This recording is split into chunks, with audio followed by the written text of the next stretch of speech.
It's 5 o'clock, and with 9 of 9 board members present, we're going to call this meeting to order. And tonight, the moment of silence and the Pledge of Allegiance will be led by Mr. McMillan.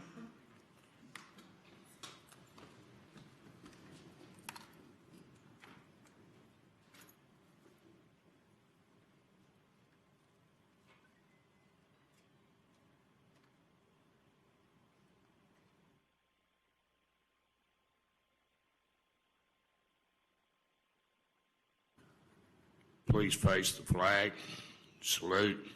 I pledge to the flag of the United States of America and to the republic for which it stands, one nation, under God, indivisible, with liberty and justice for all.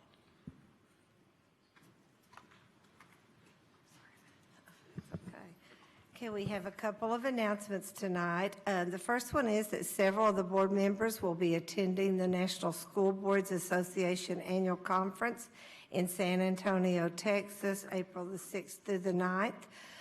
Ms. Roundtree, along with Stephanie Welch from Great Schools Partnership and Principal Tana Nicely, will be presenting at that conference on the community school initiative that Knox County Schools has undertaken.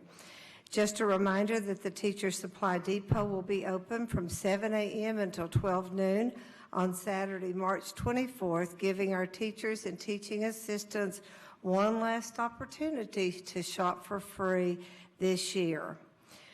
Powell Station, the student-run school store, was one of 26 schools in America to receiving a silver certification for a school-based enterprise. And lastly, happy spring break to our students, families, and school staff next week. Knox County Schools will be closed for spring break from March 12th through the 16th, with central office closed on Thursday and Friday, March 15th and 16th. We have 3 elected officials in our audience tonight that I'd like to recognize and welcome. Commissioner Carson Daly.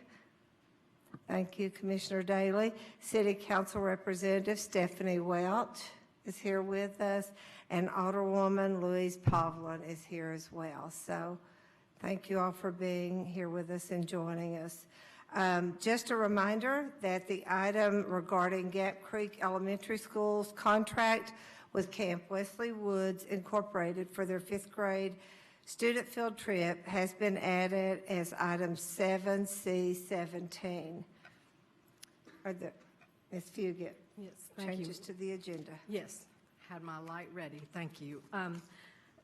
Board members, I request that we add an item as 11B for West High School. It's a physical note agreement for them to enter into a contract with the University of Tennessee for their soccer field. I will explain why when we get to it, but I'm asking that we add that to the agenda. Okay, so that'll be regular agenda item 11B. Any other changes to the agenda?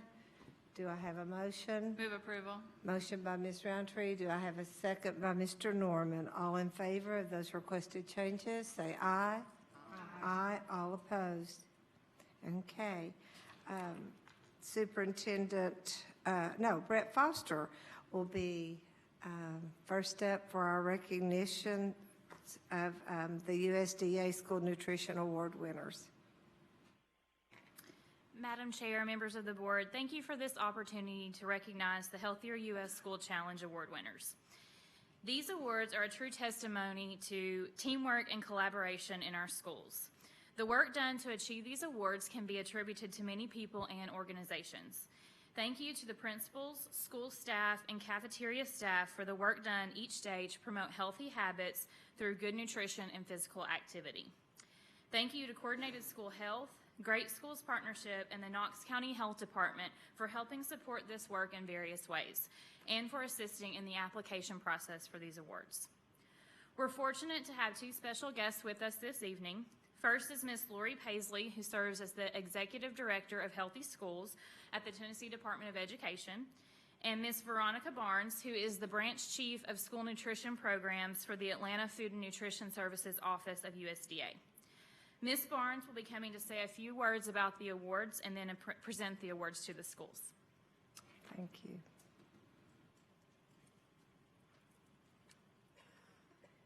Good evening. Thank you so much for allowing me to be a part of this special recognition today. I am honored to be here. The Healthier U.S. School Challenge was first established by the United States Department of Agriculture in 2004. It is a voluntary certification initiative recognizing those schools enrolled in team nutrition that have created healthier school environments through promotion of nutrition and physical activity. All awardees of this certification have exceeded the meal pattern requirements and excelled in nutrition education, physical education, and other areas of wellness and food service management. In February of 2010, the program was modified to include financial incentives for each HUSSC award level. At the bronze level, they receive $500. At the silver level, they receive $1,000. At gold, they receive $1,500, and at gold award of extinction, they receive $2,000. Schools also receive a banner, an award plaque signed by the Secretary of Agriculture, and award recognition on the Team Nutrition website for their efforts. Today, we are recognizing 4 schools in Knox County. Through their diligence, hard work, creative partnerships, and community engagement, they are receiving HUSSC awards today. As part of their award, they commit to maintaining these standards through the 4 years of their certification, ensuring that current and future students in their community continue to benefit from the healthy environments they have put into place. Please join me today in congratulating these schools on their efforts. The first school is South Knoxville Elementary School, and they will receive a gold award today.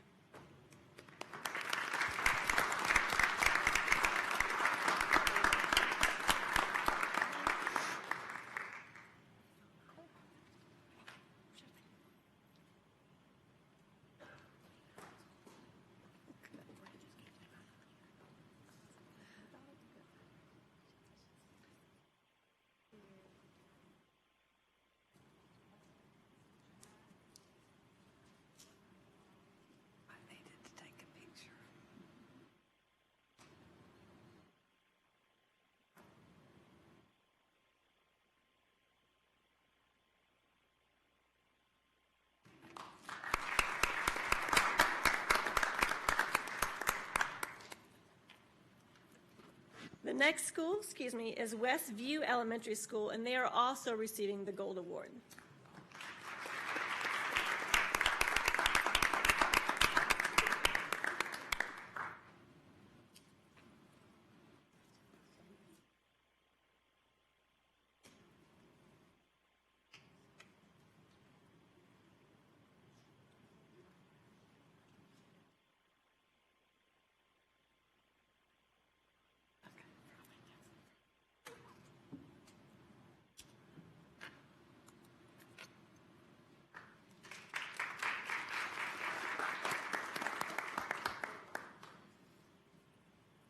The next school is Beaumont Magnet Academy, and they're receiving the Silver Award.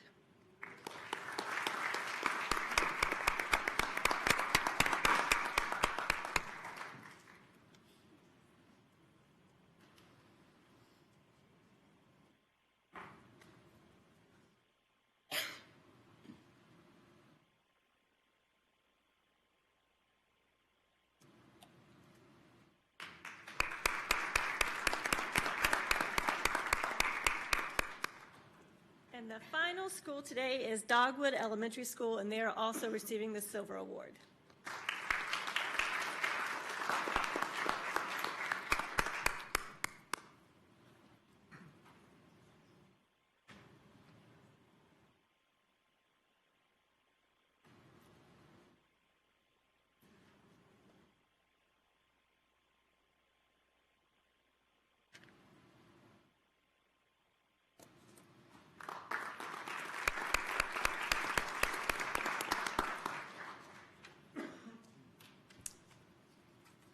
Okay, thank you, Ms. Paisley and Ms. Barnes, for traveling from Nashville and Atlanta to be here with us tonight. And what an honor to Dogwood, South Knox, Westview, and Beaumont. Congratulations again.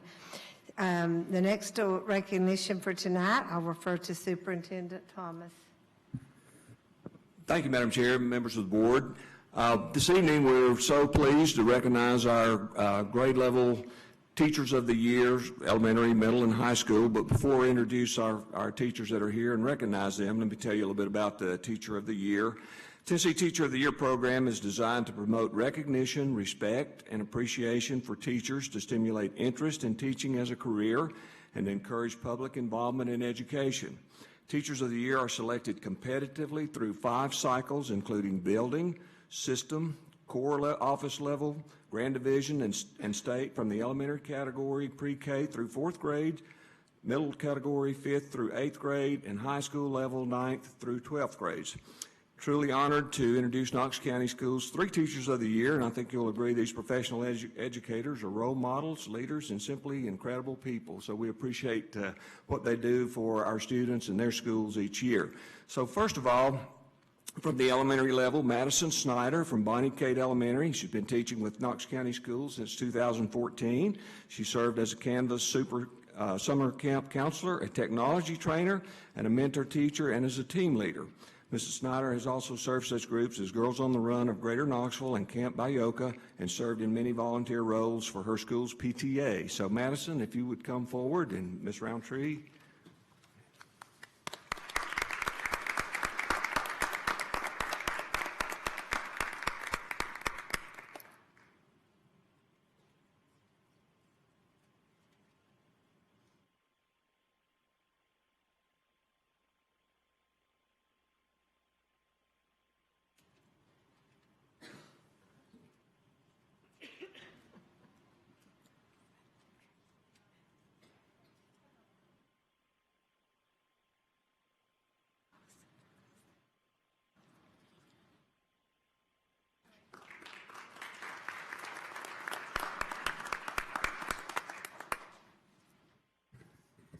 Our next Teacher of the Year award, J.T. Hicks from Cedar Bluff Middle School.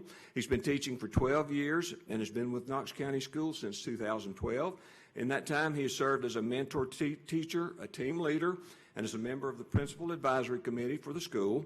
He's also been recognized as a Lexus Leader of Knoxville, as a 2-time Tennessee Lottery State Educator of the Month, and a 2-time WBIR Educator of the Week. Mr. Hicks serves as Science Bowl coach, youth basketball coach, and as a show design and percussion consultant to both Wartburg High School and Carnes High School. So Mr. Hicks and Mr. Norman, come forward, and you're busy all the time, I know, with all those activities, so thank you.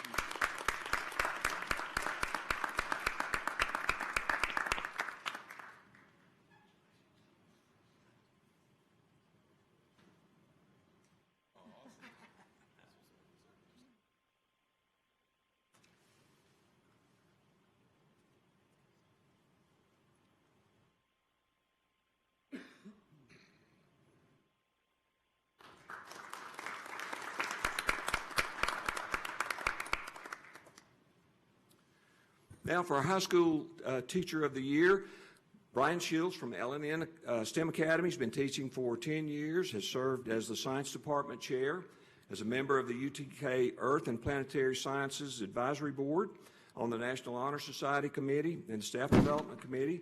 He's been recognized as a Teacher of the Year honoree in previous years and is responsible for creating the LNN STEM Advisory Board. So Mr. Hicks, Shields, if you'd come forward.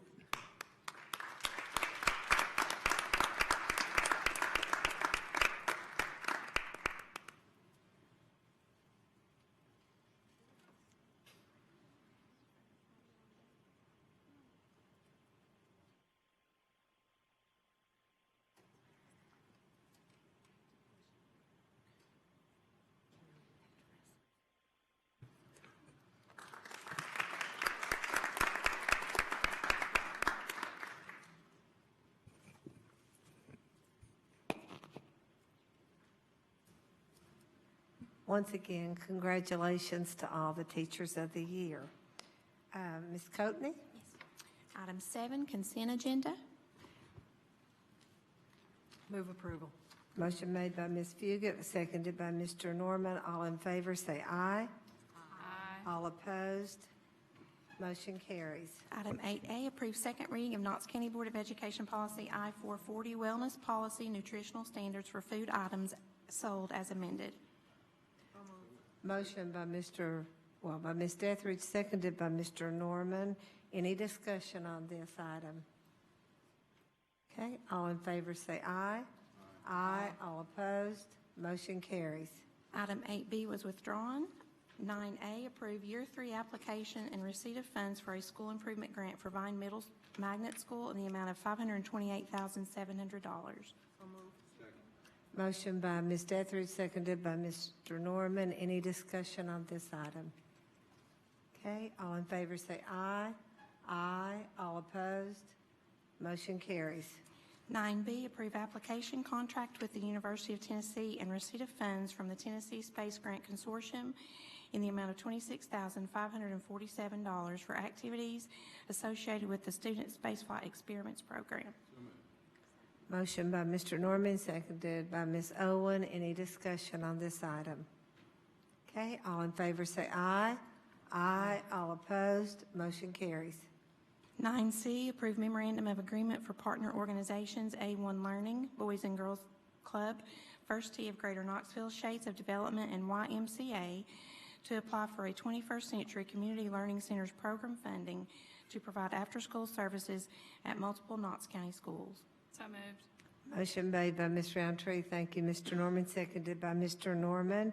Any discussion on this item? All in favor say aye.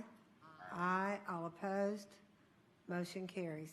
9D, approve receipt of funds from Farmers Insurance for a Thank America's Teachers Grant in the amount of $2,500 for Spring Hill Elementary School.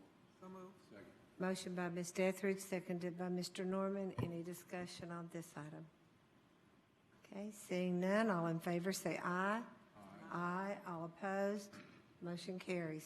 9E, approve application and receipt of funds from a Tennessee STEM Innovation Network mini grant sponsored by TVA in the amount of $2,000 for Shannondale Elementary School. Motion by Ms. Owen, seconded by Mr. Norman. Any discussion? All in favor say aye. Aye. All opposed, motion carries. 10A, approve intent to purchase Internet access services with Education Networks of America, LLC, through a Metropolitan Nashville Public Schools contract for the funding year 2018 to 2019. Motion by Mr. Norman, seconded by Ms. Owen. Any discussion? All in favor say aye. Aye. All opposed, motion carries. 10B, approve contract with Morristown Roofing Company Incorporated in the amount of $679,733 for roof replacement at Sarah Moore Green Magnet Academy. Motion by Ms. Dethridge, seconded by Mr. Norman. Any discussion?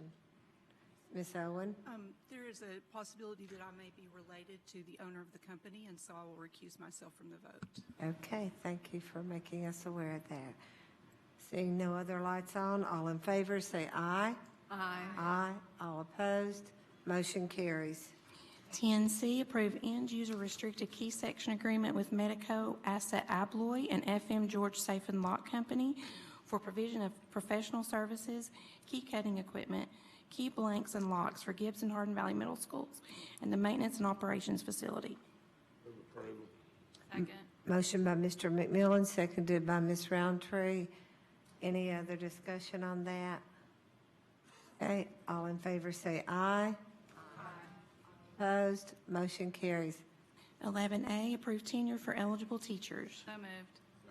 Motion by Ms. Roundtree, seconded by Mr. Norman. Any discussion?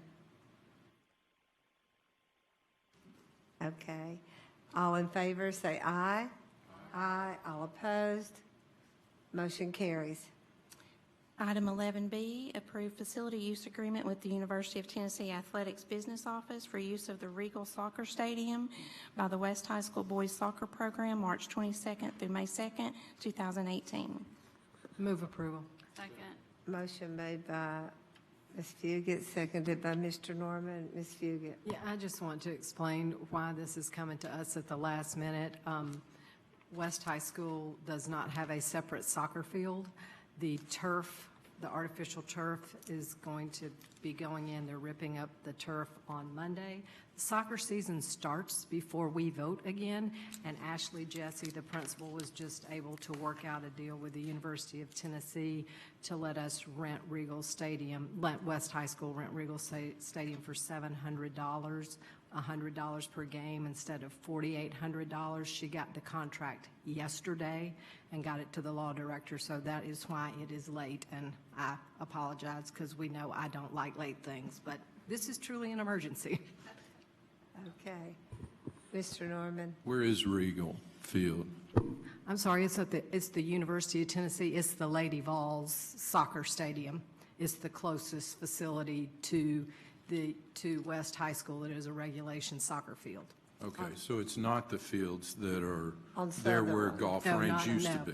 No, sir. Those are recreational fields, and they don't let us use those. It is the, don't even get me started. We can have a side conversation. I was on the foundation board when that all happened, but yes, It's over off of Nayland, it's off Mr. and Norman. That's why. We'll have a sidebar about that.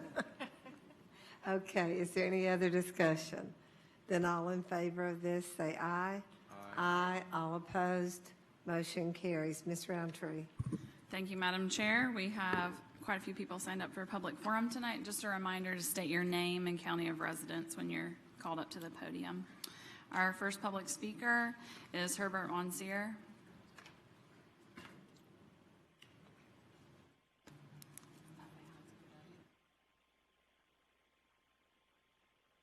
My name is Herbert Monsieur, 460 Boxwood Square, Knoxville, Tennessee. For those of you I have not had the opportunity to sue, you may recall that a number of years ago I sued you all for term limits and lost. That was supposed to be funny, but apparently it wasn't. I appear here tonight not as an attorney representing any individual or representing any political point of view. I'm here tonight because I have been inspired by seeing the students in Lakeland, Florida, become active in our government. I suspect that one of the primary things on your all's mind is the safety of our teachers and our students, particularly in the context of this horrible tragedy that happened at Lakeland. But I'm a believer in seizing the moment, carpe diem. And anytime I see a movement starting, I become enthused that the government that I've believed in and tried to defend and make better for 48 years of my practice of law, to see if there's something that could be made better out of that movement. And what I have suggested, and it's simply nothing more than a notion and a thought, is that the Knox County School Board somehow work toward 100% registration of our students in our schools when they become 17 years of age, so that the day they turn 18 years of age, they can vote and they can become the movement and take control and participate in our government. In honor of those 17 people that lost their lives in Lakeland, Florida. Now, you know, great ideas often have very little substance in how to do it. And in my investigation, the law department sort of suggested to me some ways that the school board has worked with the district attorney's office in bringing our students into understanding of our criminal justice system. And I thank the law department. Who is that, Gary? Thank you, Gary. More importantly, I've talked to Clifford Rogers. And Clifford has explained to me that his office yearly goes into our school and signs up 18-year-olds. But more importantly, Clifford explained to me that a student, when they turn 17 years of age, can fill out and register to vote at the next election at which they turn 18. So, calculated into this critical election we have coming up on May the 1st of 2018 with regard to our federal government and with regard to our local government, critical election. Any child that is currently 17 years of age can register to vote so long as on May the 1st or before they turn 18. And they can also early vote so long as they are 18 as of May the 1st. Now, how do we do this? I don't know. That's why we elect you all. But I know one thing. I will guarantee you that among the brightest and the best and the most energetic of our wonderful students in Knox County, that there's a bunch of them that would love to take on this because it's their turn to take over our government, and it's their turn to become active in our government, and it's our job to facilitate them in them taking their turn. I've sent out a letter to you all. It says what it says. And I'm here tonight past my bedtime, not to take up all my 5 minutes, but to answer some questions and to vet the idea. That's what it is. Hi. Somebody, please. Howdy.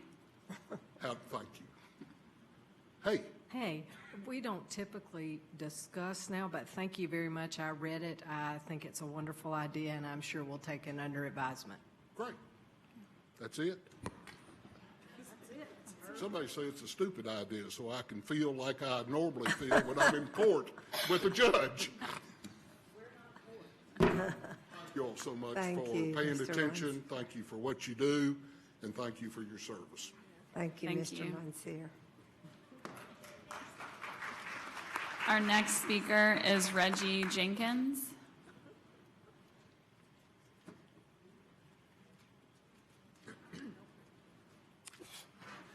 Good evening. My name is Reggie Jenkins, Knox County. I've been a community supporter for Knox County schools for the past 25 years through various programs, and I'm a proud supporter of Project GRAD, which is who I came here to speak. Project GRAD has supported and empowered our children for the past 17 years. They've done an excellent job motivating, cultivating, and pushing our students to succeed and go further than what many of them would have dreamed of if such a program didn't exist. I believe that relationships, consistency, commitment, dedication, high expectations, and love are key elements in empowering our youth. This is what Project GRAD does, has done, and continues to do. And these attributes can't be measured by spreadsheets or data, even though those things are important. As school board members, I would hope that each of you had several opportunities to go outside your district and visit schools and programs that actually do the work, the field work with our youth. And because I'm just assuming, I don't know if you have or have not, because if you did, you will witness firsthand what this program means to our children. It's just as important to strengthen the current schools and the programs that work with our kids as it is to build new schools. Project GRAD has positively impacted thousands of lives, and I encourage each of you to continue this partnership in order that all of our children get the access, and all of our students in Knox County receive the best educational experience in Knoxville. Thank you.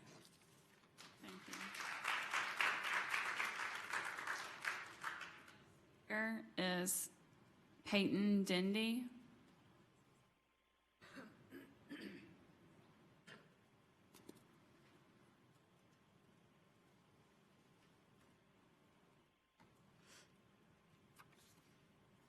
Hello, my name is Peyton Dindy. I reside in Knox County. First, I would like to thank you for allowing me to take the opportunity to speak. It was recently brought to my attention that Project GRAD Knoxville was being considered to be defunded and cut as a program. After hearing this and learning that I had the opportunity to use my voice to speak about this issue, I knew I had to. The facts are that Project GRAD is supported by 14 Knox County schools where they cater to more than 7,000 students annually.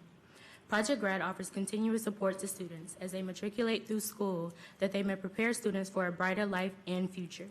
Yes, these are the facts that are known about Project GRAD. but I have come to offer more than just the facts. I have come to share my personal experience about being a proud and grateful Project Grad Scholar so that this program will continue to thrive and help other students see that they make it to their brighter future.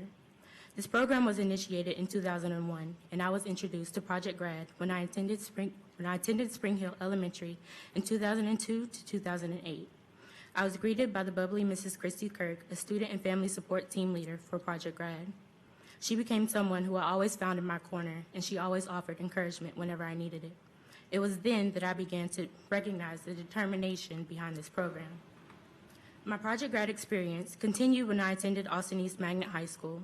I was greeted by an overwhelming amount of Project Grad staff, and I felt the same warm welcome I was given all those years ago in elementary school. While in high school, I had the privilege of attending both summer institutes. The first one took place at the Hardin Valley campus of Pellissippi State Community College. I was a rising sophomore, but I was already being introduced to the college lifestyle, an experience I thought I would not have until I got to college. While I was there, I took college-style courses with college professors. I learned how to begin to prepare my mind to think on an even higher level. I also obtained skills that are imperative for operating in the business world, like team building and acknowledging both my strengths and weaknesses. I applied the skills that I learned to my everyday life, and when the time came to attend the next summer institute at the University of Tennessee, Knoxville, I was prepared. At this institute, I was able to delve further into the life of a college student as I spent a week living on campus like a real college student. I applaud Project Grad for the work they have done in Knoxville, and I greatly appreciate this program, the things I have learned from it, and the people I have met. As I am currently in my second semester of my junior year at North Carolina A&T State University, I can honestly say I would not be where I am without Project Grad. Coming from a single-parent home and choosing to attend an out-of-state university, I needed all of the financial support I could get. Not only am I a recipient of the Project Grad Scholarship, but with the help of Project Grad College and Career Success Coach, Mrs. Annette Long, and College and Career Assistant Coach, Ms. Jasmine Siller, I was notified about several other scholarships, which all helped to pay my tuition. As I come to my conclusion, I hope that all ears are open and minds are receptive to the things I have said so that eyes can continue to witness Project Grad Knoxville make a positive impact on our communities and lead each student to their brighter future. Thank you.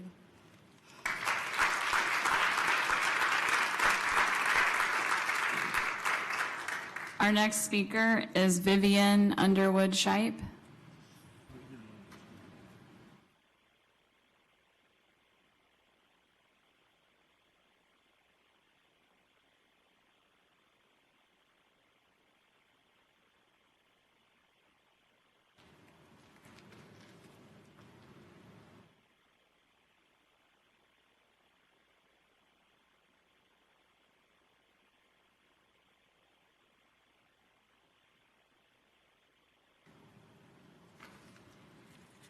Excuse me, good evening. Vivian Underwood-Shipe, Knox County. I want to begin by saluting the board. I sat in front of my TV 2 weeks ago, and I watched you serve this community at a meeting that lasted nearly 4 hours. During that meeting, I was impressed by the knowledge and the questioning skills of this board as you systematically took apart the research findings presented to you. Your questions revealed incomplete findings, improper timelines. They revealed weak rationale for choices and theory presented, a weak defense, and elicited no less than 3, responses to serious issues and concerns put forth by this board. It is the ability of this board to see past what is presented and to seek what is real that I stand before you tonight. You see, the funding that is on the table, I call seed. And the garden, your product, includes the students of the 14 schools in question. Please know the seed that you place in the hands of Project Grad is not wasted. It never was, and it never will be. Grad has taken that seed and with great integrity and with a heart for the students that they serve, has placed it in your product. That product is the children you have been placed in these important positions to represent. They use it to water, to nourish, inspire, celebrate, encourage, enlighten, create awareness, empower, and guide. That seed is not withheld. It is offered as a total school package to all. That seed is offered to those children that many of you sitting on this board have long served. You who have served as social workers, teachers, mentors. You who understand that a child is not a data point. Who realizes that there are disparities and we must work to close those gaps. You who realize that a child can become something, who has nothing, who sees no way, but who can become great with a little help. A child can have a great educational experience when every child's greatness is realized through opportunities in education. I looked up the mission statement of the Knox County Board of Education. It says, you are advocates for excellence for all children. Unfortunately, all children are not equal in elementary, middle school, and high school. I'm asking you to step into your role of advocate and continue to provide the seed that Project GRAD uses to level that playing field to make that equality work. Give this seed and let the harvest continue to come. It has come in the past in the form of students returning to this community after graduation, in the form of teachers, counselors, business leaders, even in the form of one Project grad student who is working to join your ranks as we speak. The harvest will come, and it will continue to come. It will come from your caring about the most vulnerable of our future, your product, the children, in the form of opportunity presented for excellence for all children. Thank you for your time.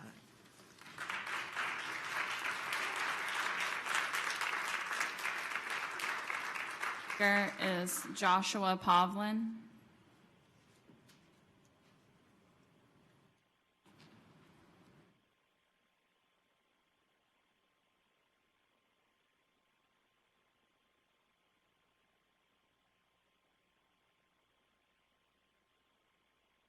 My name is Joshua Pavlin, and I live in Knox County. Madam Chair Bounds, school board members, and Superintendent Thomas, thank you for having the chance to talk to you. I'm here asking this board to please consider leaving in place the ability for Farragut High School students to attend Byington Solway. In 8th grade, Byington Solway came to my lunch period at Farragut Middle School, and a representative explained the courses they offered to me. I was very interested in welding. I'm a hands-on kid, I like to build things, and I also like to work on cars. There were kids like me in middle school, and there's more kids like me in high school, and they need this place. These kids would benefit from attending Byington Solway and would thrive from classes there. When I learned that welding was an option for me, I planned out my high school path and even beyond. I want to attend Tulsa Welding School to further my education and certifications in welding. My experience at Byington Solway has changed my life and changed me as a person. I like the teachers at Byington Solway. My welding teacher, Mr. Cruz, brings real-world experience to the classroom. He makes me feel like I can do this for a living and be successful. He's a serious teacher, but kind, too, and supportive. He's a role model to me. These administrators understand us as students as well. I love Miss Forrester, and I was very sad when she left. Mr. Dunlap, he is a very good principal, and he understands us as students as well. The teachers and administrators look out for us. By taking away Byington Solway from Farragut, you are restricting kids who have passions for welding like me, or early childhood development, cosmetology, construction, and plumbing from learning a hands-on skill in a path of high school. For hands-on kids, Byington Solway is more than a school. It is a second home. It is the best part of my day. Thank you. Thank you. Our next speaker is Louise Pavlin. Louise Pavlin, Knox County. Madam Chair Bounds, school board members, Superintendent Thomas, I appreciate the opportunity to address you this evening. Regarding the removal of Farragut High School from the list of high schools able to participate in the CTE program offered at Byington-Solway, please do not let the academic nature of Farragut High School mask its need for access to vocational technical education. Some students do not fit the mold of the traditional college-bound student Farragut High School seems to be known for. My son is one of those students. While he has 2 parents and 2 older brothers who have pursued a traditional college path, Joshua is driven in a different direction. I embrace and celebrate that, and I'm very thankful that he has had the opportunity to pursue a path of his own making. Farragut High School has a CTE program, but the offerings tend to cater to students who plan to attend a traditional 4-year college. Joshua has ambitions to attend post-secondary trade school that vocational technical training like that offered at Byington feeds into. In February's work session, Dr. Keith Wilson presented some statistics regarding career and technical education. Considering his presentation is extremely short-sighted to end the ability of students from Farragut to attend Byington, we need to be expanding the opportunities for high school students across Knox County to access vocational technical training, not limiting or eliminating it. I'm asking you all to please really dig into the budget. Are the programs in which we are currently investing working? Are they providing demonstrable results? Are there some cost savings to be found so that access to this program is not eliminated? On a related note, please do not let the academic achievements of the students of Farragut High School mask the need for capital improvements and technology. I understand that as I speak, each of you can envision a list of capital improvement needs you have in the schools in each of your districts. I'm simply pointing out that Farragut is in the same boat. For example, our technology capacity is woefully inadequate for state-required computerized standardized testing. We have 300 computers for approximately 1,800 students. That's 1 to 6. The school has managed to handle the limited number of computers so that students have access for their classwork and projects. That was until computerized standardized testing was implemented. Scheduling for testing was an enormous and time-consuming undertaking for the staff. More disturbingly, any and all use of computers by students for classwork, projects, research, education, etc. was eliminated during the testing period. If the state continues to require computerized standardized testing in the future, I request that this board request a waiver such that standardized testing is on paper until the state can fully fund the maintenance, updates, and basic technology needs necessary to implement an unnecessary computerized option. Finally, earlier this week, I was informed that there has been a recent policy change handed down from the Tennessee State Board of Education regarding students who participate in AP and IB level coursework. Specifically, according to Uniform Grading Policy 3.301, AP and IB courses are eligible for additional percentage point weighting only for those students who sit for the aligned culminating exam. The policy does not require the student receive a minimal score on the culminating exam. They simply must sit for the exam, which essentially means they simply must pay the AP or IB test fee. Essentially, for public school AP and IB students to compete with their private school counterparts, parents of public school students will have to purchase their child's GPA. For students at Farragut High School, the cost of an AP test is about $94. This year, we had 79 sections covering 28 AP courses, averaging about 14 students per section. This equals approximately $100,400. This is the cost to one high school in Knox County. Extend that cost over the entirety of Knox County, and we're talking hundreds of thousands of dollars. Expand that statewide, and we're surely talking a few $1 million. Naturally, this leads me to follow the money. With regard to the AP program, the one entity that most benefits from this policy is the College Board, the not-for-profit corporation that manages the AP program. This is just another money-making opportunity in the education reform movement, and our State Board of Education is a willing participant in extracting millions of dollars from Tennessee families to financially benefit the College Board and CEO David Coleman, best known as the co-author of Common Core State Standards in English Language Arts. Incidentally, in 2015, the College Board reported assets or fund balances of just shy of $850 million, making one wonder what exactly about this corporation is not for profit. I realize this is an issue I must take to the State Board of Education, but it'll take me a few days to digest my outrage enough to produce an effective and reasoned statement. I appreciate your time and willingness to listen to me. Thank you. Thank you. Our next speaker is Tanisha Baker.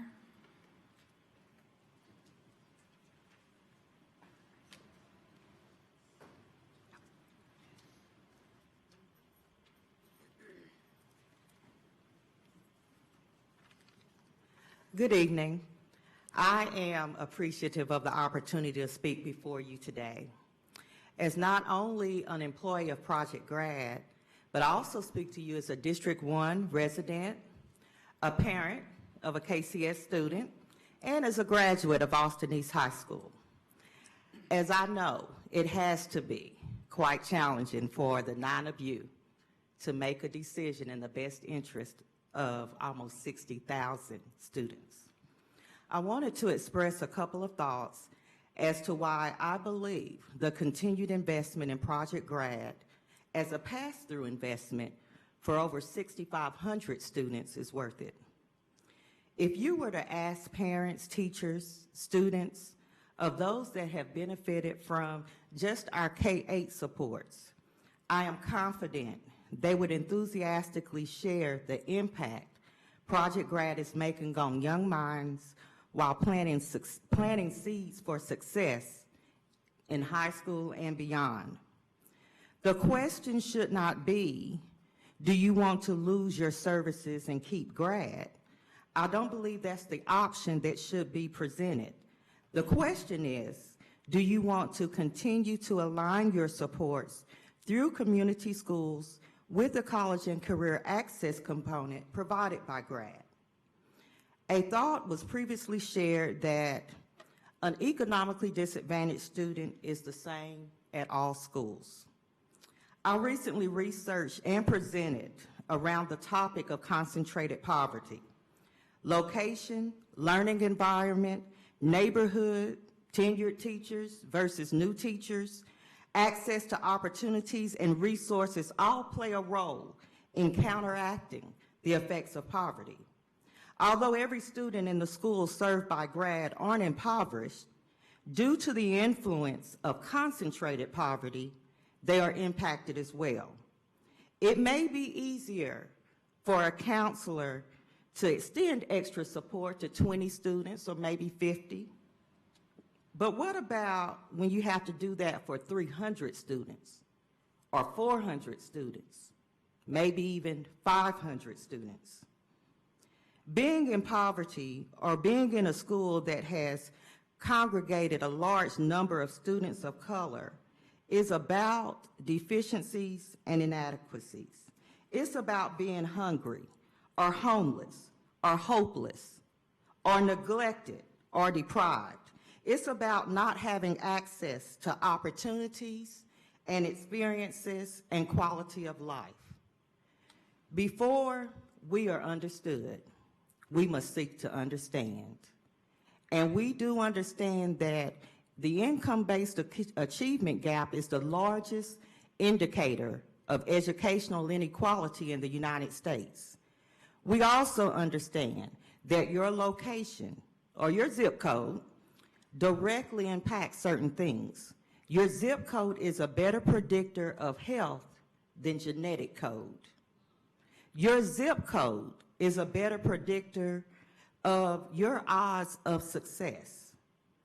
Access to a variety of retail and food is determined by your zip code. And the variety and amount of experiences one has is linked to your zip code. Grad contributions are specific to supporting students from or within challenging circumstances. And I'd like to think that we kind of put the wish list of all those that care about kids on steroids. It's not that our school staff and administrators and counselors and even you don't want to do those extra layers of support, but it's often difficult because, as we all know, their plates are full, manpower is short, and resources aren't abundant. Project Grad desires to increase aspirations and foster the ability to see beyond high school graduation, which directly impacts high school completion rates, because with motive comes movement. Equality is giving every student the same thing, while equity is giving students what they need. Thank you. Next speaker is Ruth Hagler.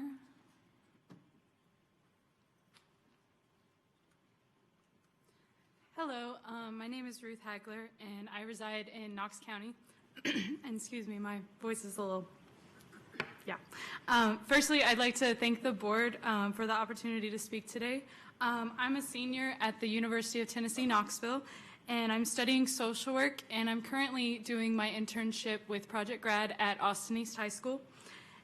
When I first began this internship in the spring of 2017, I was very anxious, as anyone would be starting work in a new environment. As soon as I stepped into Austin East, I was welcomed into the Project Grad staff with open arms, and I never looked back. I've never been in an environment so inclusive and so encouraging as Project Grad has been. But enough about me. I could talk about the core elements of Project Grad, including the $4,000 scholarship they offer to every student, and the Summer Institute programs that help students to go to a college and have that experience. Field trips that they are performing. I know that I was helping do a field trip for this Friday, actually, and all of the groups. However, I would like to give you a more micro view, and that's social work speak for individualistic, of the impact that Project Grad has on students. So currently I help lead an all-girls group after school on Wednesdays. They're called the Ladybugs. Our lesson plans range from healthy relationships to higher education to family and community resources. And recently, one member of the group in our past session shared that Ladybugs was the best thing that happened to her in 2017.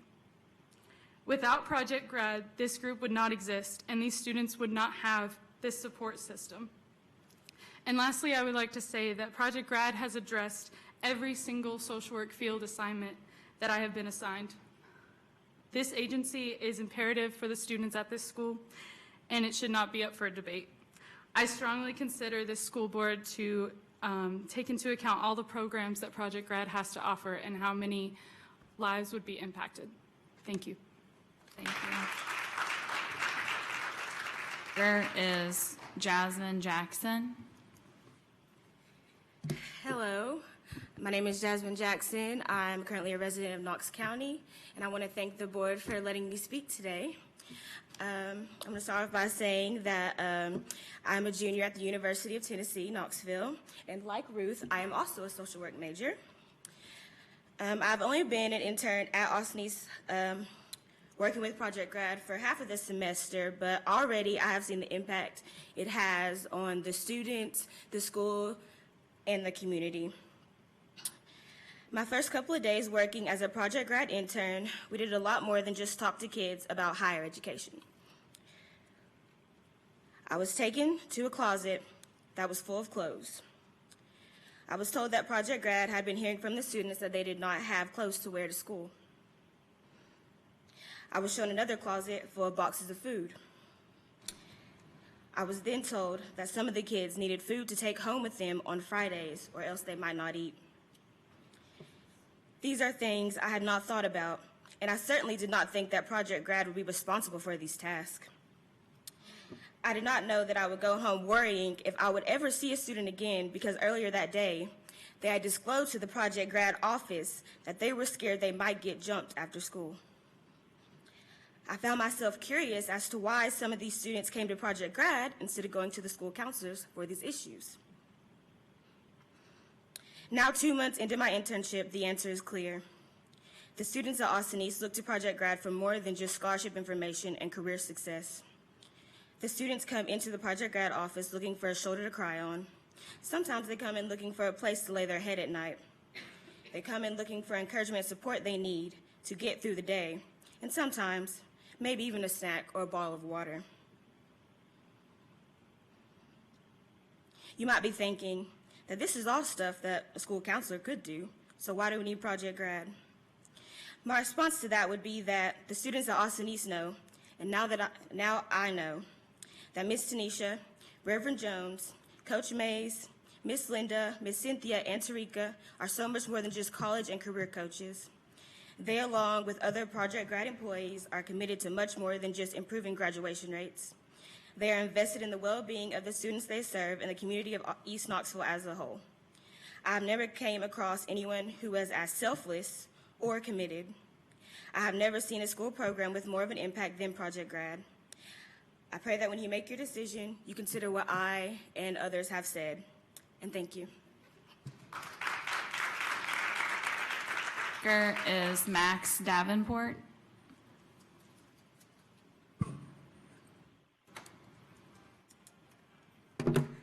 Max Davenport, Knox County. So today I want to open with a quote from St. Augustine that reads, "In the absence of justice, what is sovereignty but organized robbery?" With that in mind, today I challenge you all to reconsider your decision to defund or otherwise remove Project Grad from Knox County schools. With this in mind, I want you all to really consider some things that have already been said I'm going to retouch on. But by advocating for this change, you also advocate that students who are in need of financial support, who are in need of emotional support, that they also lose these benefits. And so by advocating for this change, you will not only disrupt and dismantle a system put in place to assist students in poverty-stricken areas, you will also advocate that these students lose relationships that they need. I'm also going to read a poem from Joshua T. Dickerson that says, "I woke up myself this morning because we ain't got no alarm clock. I dug in the dirty clothes basket because ain't nobody washed my uniform. I brushed my hair and teeth in the dark because the lights ain't on. Even got my baby sister ready for school this morning because mama wasn't home. Got us both to school on time to eat us a good breakfast. Then I got to class and my teacher fussed because I didn't have a pencil." As Jasmine said, and as many other people have already stated, Project Grad is so much more than an organization that's put in the school to offer, counseling. It's so much more than that. There's been so many times where myself and my former classmates have needed to go to Project Grad to get something to eat because we didn't focus in class. And you begin to wonder why behavior problems are an issue. I come to tell you today that Project Grad is so much more than what you all may believe it is. Project Grad offers us opportunities and access to resources that we may not have otherwise. I am a product of that. I was deciding today what I was going to come up here and say, and I decided I wanted to take a different approach, but I'm actually going to go back on that today. And so I'm going to share with you all a brief story. So in 7th grade, I was retained as a student at Bearden Middle School. From there, I had no hope. I had no clue what I was going to do. I never thought about college before. I never knew what it was until I stepped foot into Austin East. In that moment, and even today as a student at the University of Tennessee, I question myself, asking if I'm supposed to be there. I ask myself every day if I'm capable to perform the tasks that are placed before me each and every day. And I tell you that it's not my advisor on campus that I call when I have these questions. I call these very people in the audience and ask them those questions, and every day and every time I call, they assure me that I am capable. And so that is why it is important that you keep this organization around. Thank you.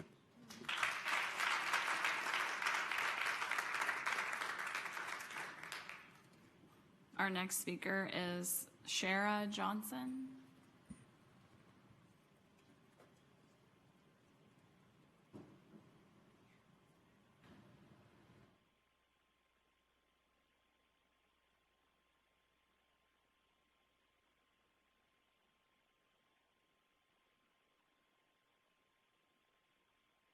Hey, my name's Shara Johnson.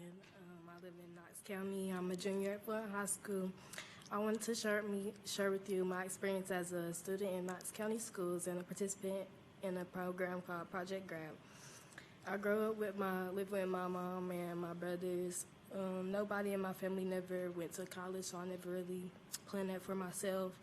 In elementary and middle school, I got good grades, but it wasn't really that challenging for me. It came pretty easy. When I got to high school, I noticed there was a lot more distractions. My freshman and sophomore years at Fulton were pretty easy. I didn't really put forth as much effort as I knew I could have, but I just did everything I knew I could to just pass. Towards the end of my sophomore year, my friends told me about a program called Summer Institute. I had already seen pictures of it and heard about it on social media through other people I had already knew had gone. I decided it would be something fun to do, and I signed up for it. When we first got to the Summer Institute, we learned the guidelines and how we would receive a stipend at the end of the Institute.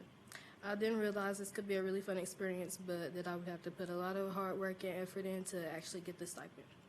Every day I spent at Pellissippi, I learned that communicating and building relationships with my different teachers would help me not only with the classwork and the class environment, but also to further my educational pathway with a variety of different college classes and teachers I would meet. I got a great look at how life-changing college could be to a person and how important it is to grasp opportunities that will lead you to success. When we completed the Institute, I got back my report card and saw that I had straight A's in all of my classes. It encouraged me to transfer the tactics I had learned at Pellissippi into what I do as a student every day at Floyd. I came back to school this last August, and I just completed my first semester after completing Pellissippi. I used the same tactics at Fulton that I used at Pellissippi, and I'm happy to announce that I again made straight A's, and now I have my first job.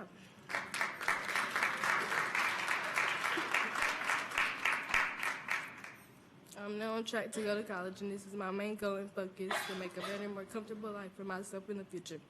I hope that other participants have the same experience and opportunity to enroll in the program in the future so that they can learn that they too can have the chance to go to college. Thank you.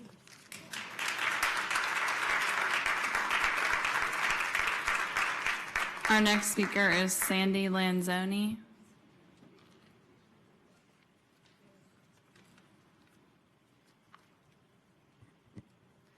Good evening. My name is Sandy Greek Lanzoni, and I reside in Knox County. I've taught English 11th and 12th grade at Fulton High School for the last 8 years. I'm here tonight to give you my perspective as a core classroom teacher as what I think about Project Grad. Let me first say that I cannot imagine my school building in terms of positive climate or culture without Project Grad and all that they do. Project Grad is a major source of support for our students and our school. Many of our students are first in their family to pursue attending college or technical school. I wish the path to their success at the next level was as simple as outlining why college is important or talking about applying or explaining FAFSA, but it's not. It's a path, a journey of demystifying paperwork and the tedium of filling out many forms. It is repeating instructions and steps over and over for students who cannot see how some of it connects together or affects them specifically. It is helping students keep straight the requirements of each scholarship opportunity, the rules of the money. It is making sure students know about all the support they're eligible for, making sure they don't count themselves out just because they know their family cannot afford more schooling. And this is just the paperwork. Project Grad advocates are correctly named because they advocate each and every day. They advocate for a new narrative for our students, a narrative in which they see themselves participating. They advocate for our students keeping hope alive when a door shuts or keeping options open to many doors. They advocate constantly for backup plans, for being prepared. They advocate for students to keep going when a student needs to try again or try something else. Our students need advocates in this day and age. Every child is different and their needs are different. Project Grad means we are more likely to serve every child, no matter what their needs are, because we have more people working with our students, alongside our students, while they prepare for their journey after high school. Project Grad offers events through the school year for our students and their parents. This is a tremendous support for the community as a whole. Parents have a face and a name of someone they can contact and ask questions. Project Grad creates more opportunities for communication with our parents. Parents know who their child can speak with if they have a question about a form. This access through events facilitates more confidence and more conversations in the home. These events start early with freshmen invited to College Success Night. The sooner our students get the information, the easier it is to navigate their senior year. It would be an overwhelming amount of work if during a student's senior year, we're also trying to explain the process while they're doing it. It is likely many of our students would become overwhelmed and give up rather than work it through. They might feel disenfranchised and shut out. With Project Grad, we can continue to support our community and individuals' goals regarding post-secondary education. Project Grad is not just about after high school. It positively affects our building day in and day out. Our advocates build strong relationships with our students and work to keep them focused. With opportunities to see college campuses during summer institutes, Project Grad creates a real vision of what our students are working toward. I remember a young man this year asking me if I had a copy of The Alchemist that he could borrow. I was surprised by the request because it's not a mainstream book. I asked him where he'd heard about this novel, and he said, from a speaker at the Summer Institute. I said, cool, it's at my house, I'll give it to you tomorrow. Throughout the rest of the semester, I would ask him about the book. How's it going? Do you like it? Borrowing my book created an organic conversation between us, one that might not have happened if he'd never attended Project Grad's Institute. I will tell you that I think about this exchange often. This young man met someone at Summer Institute he admired. The speaker shared books he'd read that he'd enjoyed, and my student wanted to see what all the fuss was about. And this is why we need Project Grad and their events and their advocates. The speaker was not there to officially promote a book. We know that exposure and opportunity sows seeds. This one stayed with my student. There's no way to track all the positive experiences our students have with advocates and during Project Grad events. I want fewer obstacles between my students and all that is possible in life. Project Grad facilitates reducing obstacles for them. Thank you for your time and attention. It is my earnest hope that you will continue to partner with Project Grad and help fund their efforts with money from our school's budget. Thank you. Madam Chair, that concludes public forum. I have a motion to adjourn. Motion made by Ms. Fugit, I think, and seconded by Mr. Norman. All in favor, say aye. Aye. Meeting's adjourned.